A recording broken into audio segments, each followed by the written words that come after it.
ചൂരൽമല മുണ്ടക്കൈ പ്രദേശത്തെ രക്ഷാപ്രവർത്തനങ്ങൾ നടന്നുകൊണ്ടിരിക്കുകയാണ്.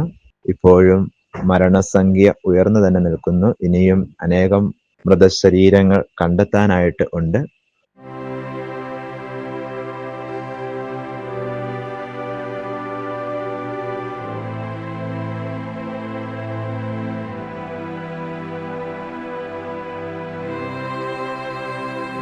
ചൂരൽമല സെന്റ് സെബാസ്റ്റ്യൻ ചർച്ച് ഇടവകയെ സംബന്ധിച്ചിടത്ത് 9 പേരാണ് ഈ അതിദാരുണമായിട്ടുള്ള ഉരുൾപൊട്ടലിൽ നമുക്ക് നഷ്ടമായിരിക്കുന്നത്.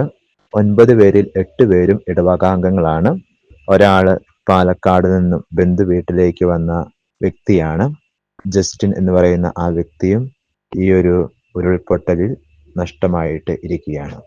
9 പേരിൽ 5 പേരുടെയും മൃതശരീരങ്ങൾ തിരിച്ചറിഞ്ഞ് ഇന്നലെ അടക്കി. 4 പേരുടെ മൃതശരീരങ്ങൾ കിട്ടാനായിട്ട് ഉണ്ട്. അവരുടെ ഐഡന്റിഫിക്കേഷനും കാര്യങ്ങളുമൊക്കെ നടന്നുകൊണ്ടിരിക്കുന്നു.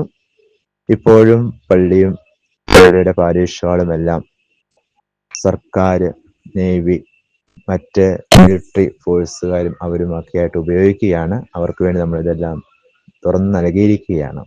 അവരെ റെസ്റ്റ് ചെയ്യാനും ഭക്ഷണം കഴിക്കുവാനും പഞ്ചായത്തിന്റെ ഒരു കൺട്രോൾ റൂമൊക്കെ ആയിട്ട് മാറിയിരിക്കുന്നു.